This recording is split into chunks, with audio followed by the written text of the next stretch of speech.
à ce numéro des Talks d'IM Labop. Nous nous intéressons à un sujet qui révolutionne littéralement notre approche de la santé en Algérie et dans le reste du monde. Nous vous parlerons de médecine de précision et du rôle que jouent nos laboratoires dans la santé, les soins de demain. Vous savez, l'IA, l'intelligence artificielle, analyse des milliers de données biologiques en l'espace de quelques secondes. Nos laboratoires s'équipent de technologies de pointe et deviennent de véritables centres de décision médicale. Alors comment nos laboratoires s'adaptent-ils à cette révolution? Et surtout, comment cette médecine de précision peut-elle répondre aux attentes de plus de 45 millions d'Algériens?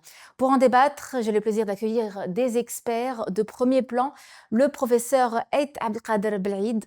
Merci d'être avec nous. Merci à vous. Professeur au laboratoire d'hormonologie de l'AHS Pierre-Marie Curie d'Alger et président de la Société algérienne de biochimie et de génétique médicale à SABGM. Nous parlerons de ses missions, de ce qu'elle fait, bien sûr au bénéfice de la population algérienne. Et puis également des nôtres, le docteur Emine Kemache, maître assistant en biochimie, chef d'unité au sein du laboratoire et trésorier au sein de la SABGM. Vous travaillez en étroite collaboration. Exactement, on fait partie de la même équipe. En tout cas, merci d'avoir accepté notre invitation. Merci à vous. Professeur Ait Abdelkader, lorsqu'on parle de médecine de précision aujourd'hui, de quoi parle-t-on exactement? Donc, je vous remercie pour l'invitation. Donc, quand on parle de médecine personnalisée, c'est que on n'utilise plus le traitement conventionnel comme avant. Par exemple, si on prend un traitement d'un cancéreux, avant on traitait par la chimiothérapie, radiothérapie, chirurgie. Maintenant, en analysant son ADN, on peut trouver une mutation bien. On connaît bien le profil moléculaire de cette pathologie. Et le profil moléculaire, c'est lui qui va décider de la thérapeutique à suivre. Donc, on donne, selon le profil moléculaire de la pathologie, on donne le traitement qui lui est adéquat. Donc, pour le même cancer, par exemple, le cancer du sein, vous avez plusieurs types de traitements qui peuvent administrer selon le profil moléculaire de chaque mutation qu'on trouve. Oui, parce qu'aujourd'hui, on ne soigne pas la maladie, mais sa maladie. Voilà, on soigne sa maladie. C'est une thérapie ciblée, comme on dit. C'est une thérapie personnalisée. Chaque personne, même si le patient ou la patiente ont le même cancer, ils peuvent avoir des traitements tout à fait différents. Donc, c'est ça. Donc, on est passé d'une thérapie conventionnelle généralisée, un peu avec des traitements un peu basiques. On est passé à des traitements beaucoup plus ciblés, beaucoup plus spécifiques, avec peu d'effets secondaires, avec une efficacité rapide. Et vous avez aussi la qualité du traitement, il est tellement fiable que le patient récupère rapidement sa santé. Donc. Oui. Docteur Kemache, est-ce qu'on peut parler d'une transformation, puisqu'on s'appuie justement sur l'intelligence artificielle et de nouvelles technologies également? Exactement, l'intelligence artificielle actuellement, donc elle prend une part importante dans notre vie quotidienne et aussi donc dans le domaine médical, elle est là, elle s'impose. Donc on doit suivre cette intelligence artificielle qui, bien sûr, elle va apporter un plus, on va gagner du temps, on va gagner en termes donc de précision et aussi en termes donc de fiabilité. Bien qu'elle a ses limites, on doit donc être prudent à son usage, mais elle est là, elle doit donc être utilisée et être intégrée dans notre pratique quotidienne. Vous parlez de limites. Quelles sont les limites? Ça reste une machine, d'accord? Une machine devant l'être humain, une machine ne remplace jamais l'être humain. Une machine aussi peut faire des erreurs, donc il faut être prudent. On est devant une vie humaine, donc on ne peut pas s'aventurer comme ça et la suivre à l'aveugle. D'ailleurs, il y a eu plusieurs études où ils ont montré que quand même l'intelligence artificielle, bien qu'elle apporte un plus. C'est un outil, absolument. C'est un outil, voilà. Donc elle va apporter un plus, mais elle peut passer à côté dans certaines situations, donc on doit l'utiliser quand même avec prudence, mais aussi on doit l'utiliser correctement pour gagner sur tous les plans. Absolument. Alors, vous, professeur Ait Abdelkader, vous dirigez un laboratoire d'hormonologie à l'EHS Pierre et Marie Curie, un établissement de référence en Algérie, dans un pays où le diabète touche près de 5% de la population, je dirais peut-être un peu plus, vous confirmerez ou pas, et où les troubles thyroïdiens sont en nette augmentation. Oui, c'est au niveau de notre laboratoire, on reçoit Dr Kemash, il est des chefs d'unité d'hormonologie, justement, il peut nous donner à peu près des chiffres exacts des dysthyroïdies. Mais sur le plan statistique, on voit que le nombre de dysthyroïdies, soit des hypo ou des hyperthyroïdies, ou cancer médullaire de la thyroïde, ou la cancer papillaire de la thyroïde, ils sont en nette Il y a augmentation. une raison particulière à cette augmentation? Je pense qu'il y a toujours le facteur environnemental qui est là et le facteur génétique qui sont toujours présents pour qu'il y ait cette augmentation. Alors, quel bénéfice justement cette médecine de précision pour vos patients? Qu'est-ce qu'ils en retirent, justement lorsqu'ils viennent chez vous? Parce que là, il faut distinguer entre notre travail, parce qu'il est subdivisé en deux. Donc, il y a le côté biochimique, où on dose des hormones, la TSH, T3, T4, tout ce qui est hormonal. Et vous avez le côté biologie moléculaire. Là, on passe à l'étude des gènes. Donc, dans le cas vous avez des cancers médulaires, par exemple la thyroïde, donc on cherche des mutations. Et ces mutations, par exemple le gène RET, qui est responsable du cancer médulaire de la thyroïde, et ces mutations, quand elles sont présentes, on peut déjà, vous avez à peu près la conduite à faire sur le plan chirurgical, puis la chimio, puis donc vous avez un profil bien déterminé, vous avez une thérapeutique bien ciblée, et en plus de ça, on peut aller dans la prophylaxie. À partir du moment où le cancer médulaire est considéré comme familial, donc il y a une notion de famille donc c'est un cancer héréditaire, donc on peut aller diagnostiquer cette mutation au niveau des enfants, des collatéraux, des Prendre de frères, l'avance, hein. pour prendre de l'avance à partir de si on trouve, par exemple, il y a la mutation, il existe chez le patient, bien sûr, il existe, et il existe chez des enfants, donc on propose pour les enfants un traitement prophylactique, c'est-à-dire soit enlever la thyroïde complètement et substituer cette thyroïde par des hormones thyroïdiennes qui sont... Donc c'est un traitement, donc l'enfant ne va plus développer le cancer. Et s'il n'y a pas de mutation, donc il faut laisser tranquille l'enfant, et il faut le suivre. L'accompagner, Il absolument, faut il y a un suivi l'accompagner. particulier. Et en plus de ça, vous avez dans le diagnostic, vous avez aussi des paramètres. Une fois que vous faites, qu'on ait fait déjà le traitement prophylactique, qu'on ait fait déjà le traitement du cancer médulaire, vous avez des hormones qu'il faut surveiller aussi. Il y a beaucoup d'hormones qu'il faut surveiller pour voir est-ce qu'il y a une récidive, est-ce qu'il y a Donc il y a toujours la biochimie et la génétique, ils vont ensemble. Ils vont de pair. Ils vont de pair, donc le seul but, c'est d'agir rapidement et de suivre correctement le patient et de détecter, donner un peu l'intérêt dans le suivi de ces marqueurs, soit génétiques, soit biochimiques, dans le suivi de ce patient. Docteur Kemache, alors une question qui me semble fondamentale, les investissements conséquents, considérables en équipement et en formation pour cette médecine de précision. Exactement. Les dernières années, donc, avec le développement technologique, l'Algérie donc s'est dotée de pratiquement tout ce qui est nouveauté sur les marchés. Il faut savoir que ces appareils qu'on utilise, donc, ils sont très diversifiés. Et il y a de tout. Il y a plusieurs boîtes qui sont sur le marché. La biologie médicale de façon générale donc suit ces avancées, bien qu'on a un manque du côté donc de biologie moléculaire, sachant que ces appareils qui coûtent cher, leur réactif aussi. Donc on appelle donc à des investissements du côté donc de biologie moléculaire où on note réellement donc un manque. Ces appareils donc qui sont là, qui sont utilisés par que ce soit dans le public ou dans le privé. Donc, justement, le rôle du biochimiste ou du biologiste, c'est de veiller donc au bon fonctionnement de ces appareils. On est là donc pour garantir donc la fiabilité des résultats. Bien que avec ce développement-là, on note quelques insuffisances donc du côté de maintenance. Donc, on invite justement les jeunes. On revient à la formation. Voilà la formation. Donc, on invite les jeunes donc à se lancer dans des startups donc de maintenance biomédicale. Il y a réellement un manque de ce côté-là. Donc, on les invite donc pour développer ce côté-là, à côté bien sûr donc de l'intelligence artificielle, où il y a un travail considérable en collaboration avec les cliniciens et les biologistes pour développer des outils propres à l'Algérie afin donc de garder surtout donc les données biologiques propres à notre population, donc pour les garder et les exploiter par nous-mêmes. Voilà. Absolument. Alors, mais il faut aussi s'assurer que toutes ces avancées technologiques puissent bénéficier, profiter équitablement à tous les citoyens, qu'ils soient à Alger, Oran, Constantine, ou même dans les zones les plus reculées dans le sud du pays.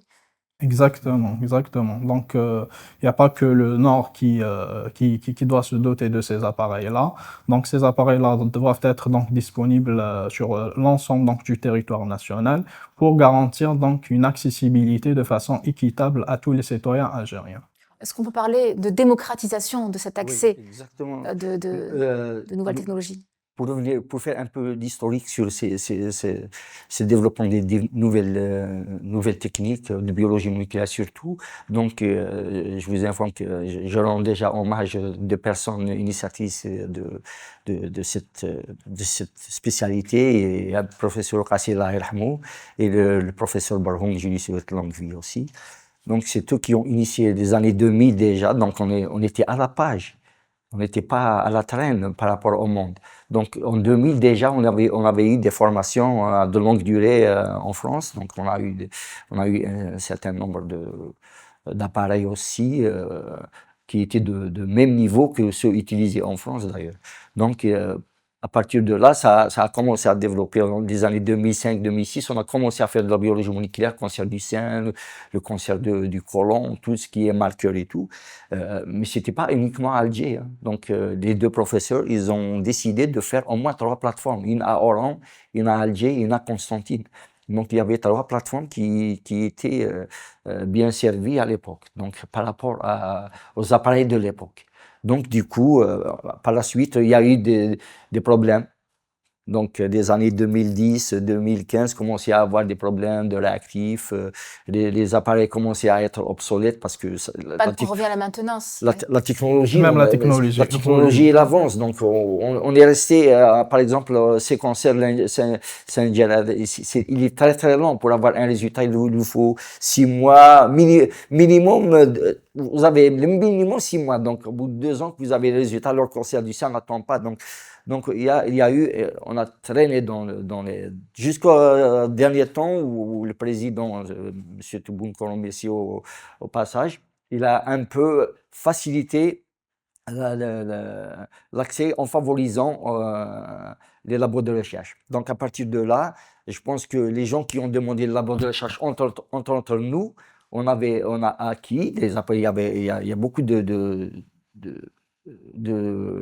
gens qui ont demandé soit à Oran, à Constantine, ils ont fait des labos de recherche et ils ont acquis du matériel. Nous, on va l'acquérir incessamment. Donc, on a attendu 3 ans, on a fait en 2021, on va acquérir maintenant. Mais c'est des appareils de grande, c'est des appareils de haut niveau. Il y a le NGS, c'est séquenceur à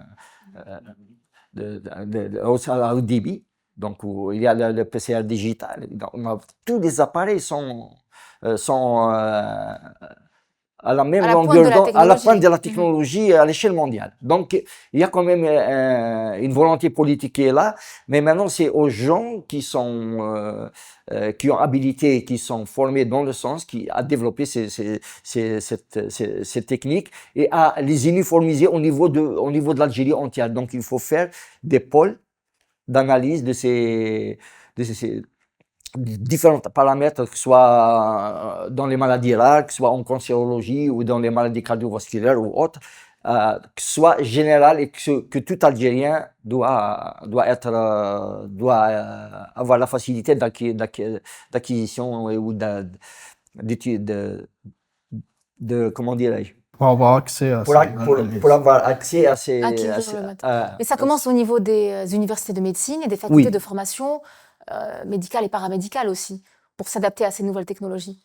Exactement, la formation, bien sûr, elle est assurée donc Il doit être à par chaque fois mis à jour. exactement. Donc, elle est assurée essentiellement donc par les différentes. En fait, elle fait partie intégrante donc de notre formation académique, etc. Mais il faut savoir qu'il faut qu'il y ait donc une formation continue qui est assurée donc par l'ensemble des sociétés savantes. Donc, dans notre société, la On SABGM. peut ne plus faire appel à l'expertise étrangère ou pas, Voilà, dans un toujours, premier temps? écoute, Après, on parle d'échange, dé- bien sûr. déjà dans notre cursus, nous, en tant que biochimistes, on fait une année de biologie moléculaire. Une année, c'est beaucoup, uniquement de la génétique, donc Oui. uniquement, donc quand un appareil arrive, c'est que le basique on connaît, mais l'appareil c'est comme une voiture maintenant. Vous savez conduire une 2 chevaux et par la suite on vous donne une BM, c'est que vous allez la conduire aisément. Donc à partir du moment où vous avez le basique, vous avez la formation d'une année, vous dominez bien la théorie, vous dominez bien les différentes techniques qui sont utilisées, donc il y a pas à avoir peur de. Puis les formations, il y a toujours des formations qu'on fait. Il y a toujours un recyclage, on a des congrès à l'étranger, on sait ce qui se passe à l'étranger. Chaque année, on est en brassage continu avec les collègues européens ou américains ou autres. Donc on est à la page. Donc il faut pas avoir peur. Nous, on n'a pas peur de cette formation parce qu'on forme des gens et la preuve, les gens qu'on forme ici, ils partent là-bas. Moi, je vous dis, il y a 2, 3 Ah, nos personnes, médecins sont deux, très 3 médecins recherchés à assistants l'étranger, hein. qu'on a formés chez nous. Ils ont des postes très, très importants au niveau de gros laboratoires à l'étranger. Donc, la formation, moi, on n'en a pas peur parce qu'on forme et on continuera à former. D'accord? Très Même si bien, les c'est ce gens qu'on voulait partent, nous, savoir. on continuera à former jusqu'à régler le problème au moins des citoyens. La formation, de toute façon, est continue, de toute manière. Oui, oui, bien sûr. Alors, une question d'éthique et de souveraineté, avec toutes ces données génétiques et biologiques de nos patients qui se baladent un peu partout, eh bien, comment garantir non seulement leur confidentialité, mais aussi que ces précieuses informations restent sous contrôle national?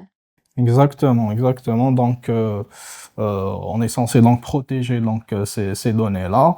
Et pour cela, donc, on invite donc les informaticiens donc à développer ce côté-là, donc le côté d'apporter donc un soutien informatique, d'accord, qui soit local, développé ici, d'accord.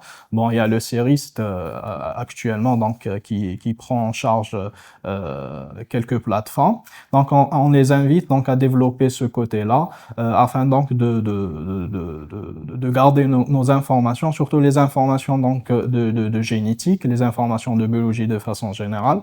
Donc la confidentialité et la protection de ces données, elle est primordiale. Et donc on doit donc on lance d'ici donc un appel pour développer le côté informatique, un côté donc informatique, des outils informatiques locaux propres à nous. Et je pense qu'on ne manque pas d'informaticiens en Algérie. Bien sûr, Oui, oui. la bioinformatique, c'est une formation un peu spéciale Mhm. parce que quand on fait le NGS, par exemple, vous avez des milliards d'informations qui sortent et à partir de là, il faut savoir quoi sélectionner, d'accord? Il faut prendre la bonne information. Pour ce faire, il faut qu'il y ait des bioinformaticiens, c'est pas des informaticiens, mais c'est des informaticiens qui sont spécialisés dans la biologie, d'accord? Pour revenir à ce patrimoine national de notre ADN. Donc, pour qu'il y ait tout ça, pour qu'on arrive à avoir cette autonomie de gérer notre génome, le génome algérien, donc il faut déjà qu'il y ait il faut qu'il y ait une généralisation d'utilisation de ces appareils.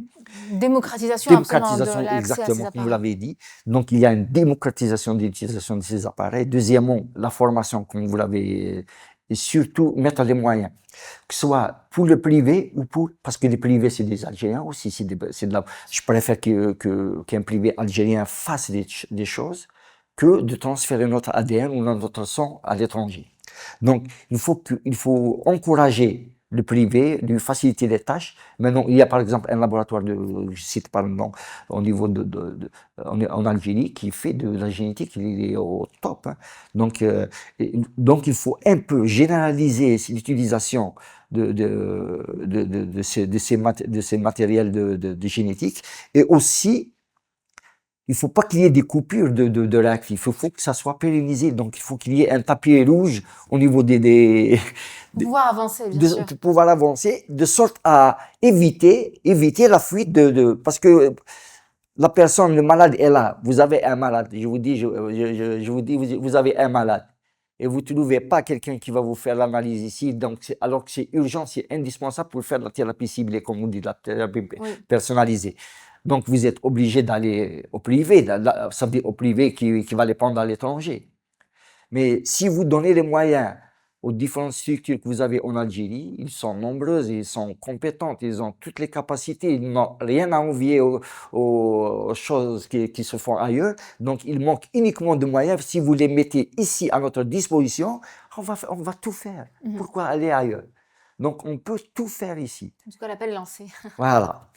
Professeur Abdelkader, alors petite projection, la question est également pour vous, docteur Kemache. Compte tenu de la jeunesse de notre population, moins de 70% des Algériens ont moins de 35 ans. Ajoutez à cela l'intérêt de cette jeunesse pour les nouvelles technologies. Comment voyez-vous évoluer le laboratoire algérien d'ici 2030, 2040? Bon, nous, déjà, on commence à travailler dessus pour être à la page sur le truc, donc sur l'évolution de. Vous êtes aussi très jeune, hein, je vous rassure.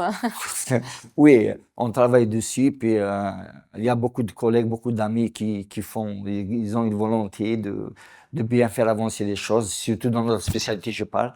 Donc, je peux me prononcer à leur nom que nous, on est là pour faire avancer les choses, et la plupart, moi, je vous assure que la plupart des gens qui sont avec nous, c'est des personnes jeunes. Mais là, ce qui est regrettable, c'est qu'il n'y a pas de poste budgétaire qui s'ouvre. On a un besoin énorme alors qu'à Babzoura, par exemple, il y a c'est pas qu'il y a le nombre de techniciens, d'ingénieurs, de masters qui sortent de biologie, et ils ne trouvent pas où aller. Ils se retrouvent dans des boîtes pharmaceutiques, ils se retrouvent à vendre autre chose que faire leur travail. Alors que dans les labos, on en a besoin. Parce que la tâche, elle est très rude. En biologie moléculaire, on a besoin de machines. Les machines doivent fonctionner H24 pour être rentables. Donc, on a besoin beaucoup de main-d'œuvre, de beaucoup de jeunes qui ont reçu déjà une formation théorique. Il leur reste juste s'adapter aux différents appareils, c'est tout. Et ça ne demande pas beaucoup de temps. Il suffit qu'il y ait quelqu'un qui soit à côté d'eux. Pendant 2-3 mois, ils sont opérationnels. Donc, c'est l'appel qu'on lance. Et on lance aussi un appel pour la formation, des formations continues en biologie ou en génétique, et surtout la formation pour des bioinformaticiens. Parce que c'est indispensable maintenant. Les bioinformaticiens sont... Ah oui, ils sont recherchés. Oui, ils sont complémentaires. Ils sont indispensables pour l'analyse, pour l'interprétation de nos résultats. Alors, la question est également pour vous, docteur Kemache. Exactement, la jeunesse, c'est l'avenir de notre pays, c'est partout dans le monde. Très jeune. Donc, c'est parmi les grands avantages que possède notre pays, c'est que la population, elle est très jeune. Qui dit population jeune, c'est une population dynamique, population qui est ouverte donc à la technologie et qui est habilitée à acquérir ces technologies et faire avancer les choses. Donc, on invite donc nos jeunes à choisir ces spécialités-là qui sont d'actualité en termes donc d'intelligence artificielle, en termes aussi donc de bioinformatique, et donc c'est un terrain pratiquement qui est vierge, et on a beaucoup de travail à faire de ce côté-là pour développer donc la biologie et la médecine personnalisée et médecine de précision en Algérie. Alors, avec toutes ces avancées technologiques, le patient devient-il plus acteur de sa santé, ou au contraire, plus dépendant de la technologie? Docteur Kemache. Exactement. Avec le développement, donc on ne peut pas s'en passer de ce développement. D'un côté, ça peut être un frein. D'accord? Quand ce développement-là n'est pas accessible, mais quand on aura l'accès, ça facilitera donc les choses donc au patient. Donc le patient il sera pris en charge de façon adéquate, de façon précise, précoce, ce qui va donc d'augmenter les chances de guérison et aussi surtout d'améliorer la qualité de vie. Là, on parle plus on parle plus donc de pronostic seulement, mais en même temps, on parle donc de qualité de vie. Un patient donc doit vivre ou doit continuer à vivre donc selon donc en une bonne qualité de vie. Il faut pas que la maladie soit donc un cauchemar pour le malade. Voilà. Améliorer l'hygiène de vie. Docteur, professeur Aït Abdelkader, donc acteur ou peu dépendant de la technologie, Oui, selon vous? on dépend tout. Qu'on veuille ou pas, la technologie, on dépend de la technologie. Sinon, on ne peut pas avancer. Autant l'apprivoiser. Autant l'apprivoiser. Et puis, comme vous avez dit que notre population, c'est une population jeune, donc comme l'a bien signalé le docteur Kemash, il faut utiliser le don qu'ils ont, la facilité d'acquisition des notions d'informatique, de technologie.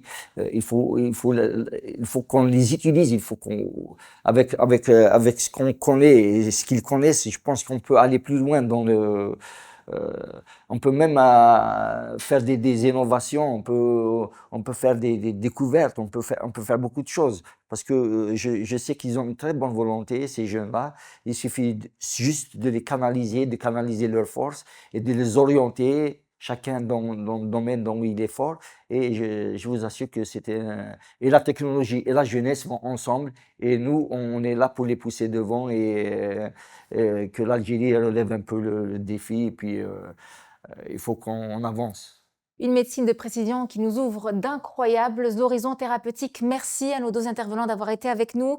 Je rappelle qu'était parmi nous le professeur Belaïd Aït Abdelkader, professeur au laboratoire d'hormonologie et de l'EHS Pierre-Marie Curie d'Alger et président de la Société algérienne de biochimie et de génétique médicale. Merci d'avoir été Merci à des nôtres. vous, je vous remercie. Vous aussi. C'est gentil. Également des nôtres, docteur Kemash, maître assistant en biochimie, trésorier au sein de cette Société algérienne de biochimie génétique et également chef d'unité au sein du laboratoire. Merci d'avoir été avec nous. Merci à vous pour l'opportunité. Merci, puis nous vous retrouverons lors des journées scientifiques d'IM Labop. Au plaisir de vous revoir, Inch'Allah. Inch'Allah, merci. L'appel est lancé et puis vous pourrez vous leur poser toutes les questions que vous vous posez. N'hésitez pas à laisser des commentaires sous la vidéo. On se retrouve très vite.